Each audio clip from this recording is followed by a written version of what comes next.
Hey everyone, welcome back to my channel. My name is Lali. If you're new here, welcome. In this channel, I make videos about nursing, nurse life, nursing, and more nursing. If that interests you, you're more than welcome to subscribe to this channel. In today's video, we're going to be talking about the application process for my Psych NP. Yes, guys, I'm going back to school. I'm going to continue to get my nurse practitioner in psychology, and I am actually starting in like 3 or 4 days, so mind-blowing, I know. But I want to go over the application process because it was a long process and it requires so many different things, so I wanted to share that with you. Without further ado, let's just get into this video. And I haven't been here in a while, guys, so I am really excited to be able to be making this video. And at the same time, I'm kind of like nervous, like if I've never made any videos before, so bear with me. All right, so for the Psych NP application process, I am going to a local school, but I'm still doing it online. There are different kinds of NP programs out there. So this is whatever information I'm going to give you is based on my experience, the school that I'm going to. Maybe in another program, it may be different, okay? So don't just go solely on what I'm saying. I'm just telling you what I went through, okay? All right.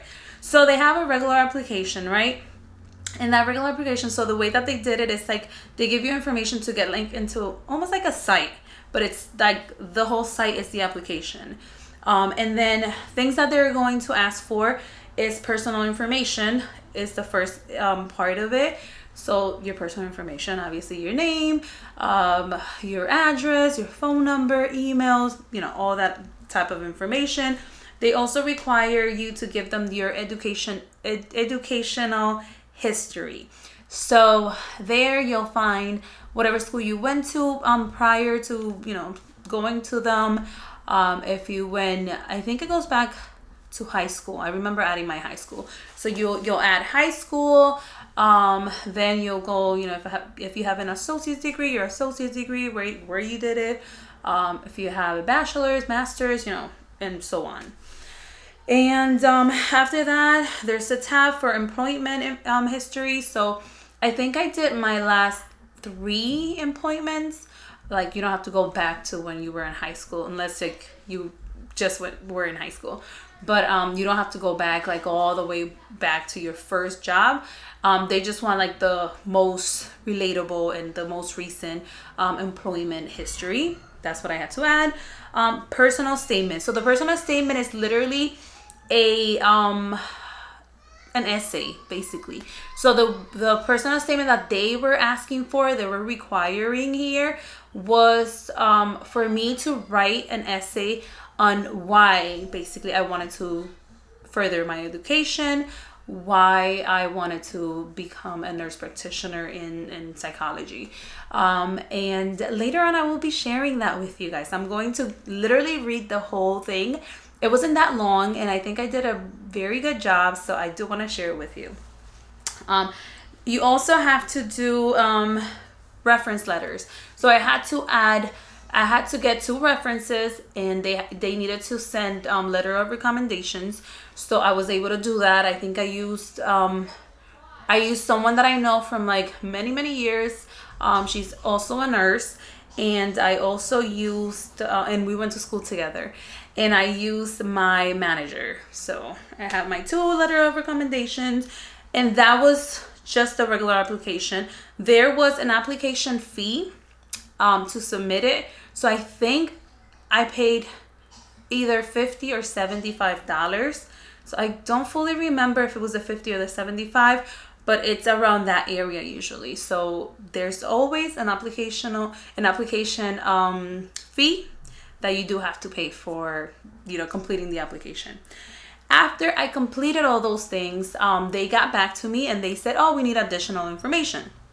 So the additional information that they require was, obviously I needed to pay and submit the application. After I did that, a background check.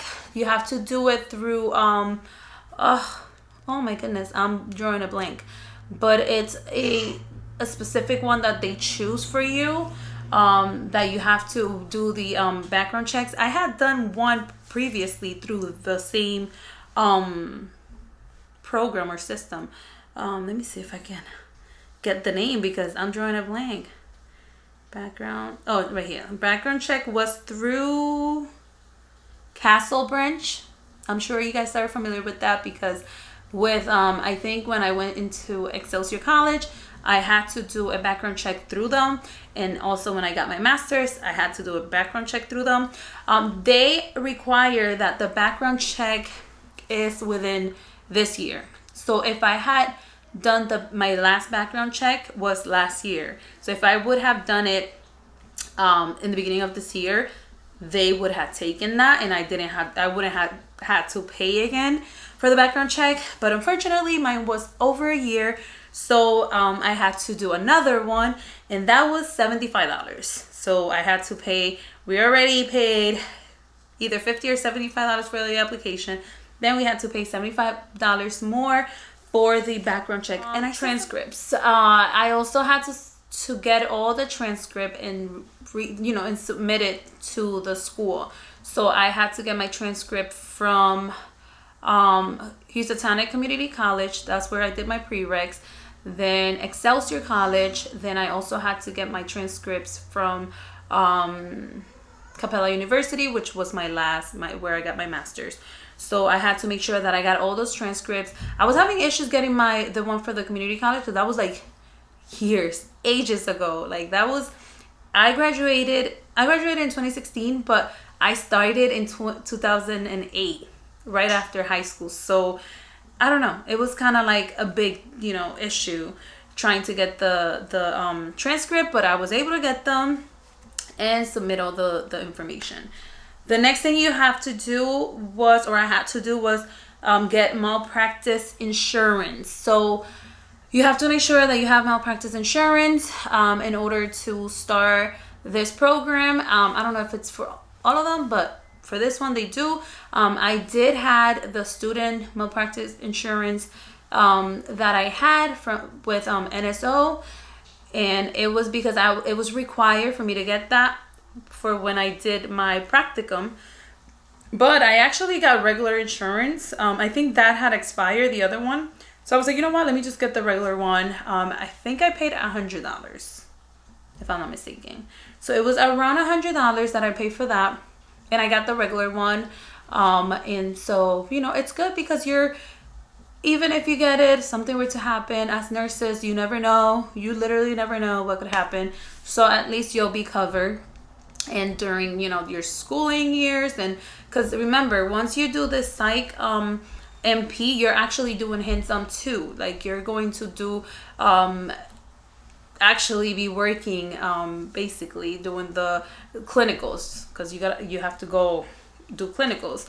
So it's good that you have this insurance just in case anything happens, God forbid, but if it were to happen, you're covered. And I also had to submit my RN license, so they needed like the picture, the information, and all that good stuff.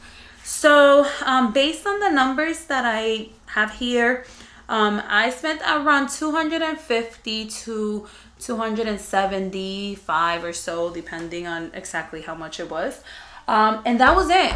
That was the whole application process. It was a little time consuming, and it was a little bit like overwhelming. At points I was like, I don't want to do this anymore. Like they keep asking me for things, because like I would submit something and they would like request more things, and I would submit it again and they would say like, oh, it didn't went through right, or this or that. And I was getting so overwhelmed and getting like so annoyed that I was like, oh, I'm tired. Like I don't want to do this anymore. Like just whatever. But then I was like, but I already paid for the background check. I already paid for the application fee. I already did all these things. Might as well just get it done. And yeah, I was finally able to get it done. I start, like I said, in like 3 days. I start with a class that I needed to take because I haven't taken that one, and I guess it's a class that usually people take, but for some reason I've never taken it. It was statistics. So that's the class I need to start with. And then after that one, I actually get into the program and start taking the classes from the program.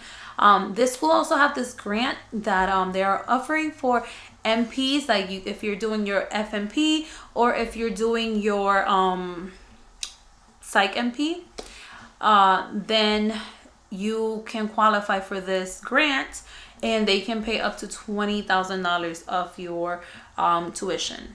So I'm hoping that I can get that. Another thing that I didn't really know was that financial aid does not cover. So I did apply for financial aid. I completed all my FAFSA. I did everything related to financial aid. And they said, no, we don't take financial aid based on the program that you're doing.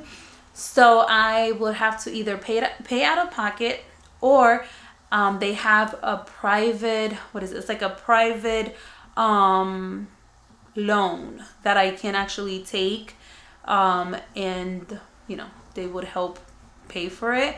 But then I'm thinking that's a whole private loan and it's like extra that I would have to pay for. I'm either thinking of saving money. Last time we did the I'm sorry, now I'm rumbling, but I'm pretty much done with the application stuff. I'm just giving you more life issues information, I guess. But last time I did the envelope challenge. That's the one that you can get up to $5,000, and we completed that, but we used that for a vacation. So I'm thinking of maybe doing that for school. So maybe I can, and I already started a new one. So I'm like, you know what? I can do that. We also have a what is that loan that you get from your house? I'm drawing a blank. I'm sorry. I have migraine brain and pregnancy brain that it's like really getting to me. But you know what I'm talking about. That loan that HELOC. We have a HELOC as well. So I was thinking, you know what? If anything, I can, borrow some money from the HELOC and pay for school and then repay it. Or I can do the envelopes and repay it with the envelopes. I don't know. All I'm saying is we're going to figure this out. All I'm saying is that I already started the whole process. And obviously, if you know me, if you've been watching my videos, if you've been here for a while, you know that I'm going to get it done. You know that I'm going to get it done. Like, you know that I'm going to get from point A to point B because that's who I am. So, I don't know how I'm going to get it done. I don't know how I'm going to pay for this. I don't know nothing else. All I know is that it will get done.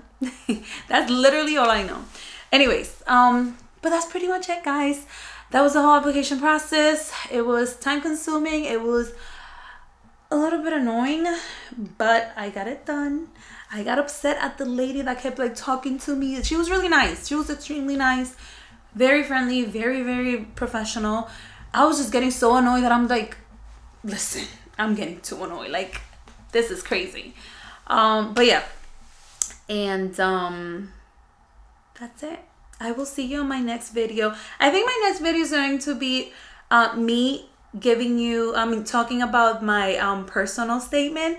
I'm going to be reading it and I want to share it with you guys so you guys can see, what's expected of you, or kind of, get an idea of what kind of things you can write, how can you write it, what, how you want to do it. And you know what? When you're writing your personal statement, you're literally just talking about yourself and talking how you would talk. Just be you. I feel like that's the most important part of the whole process, just being you. But I will show you guys that on my next video. I will see you guys later. Please, if you guys have any questions, comment down below. You can also find me on my Instagram, NurseLaly, and we're always staying connected because all of you guys are always reaching out to me. So I love that and continue to do that because I really do appreciate that. Please hit that like button and subscribe if you haven't done so yet, because I'm here. I'm your friendly nurse that just want to inspire you and give you all this information. So if you are going to get to do this too, get from point A to point B, then you already know what to do. I will see you guys on my next video. Bye.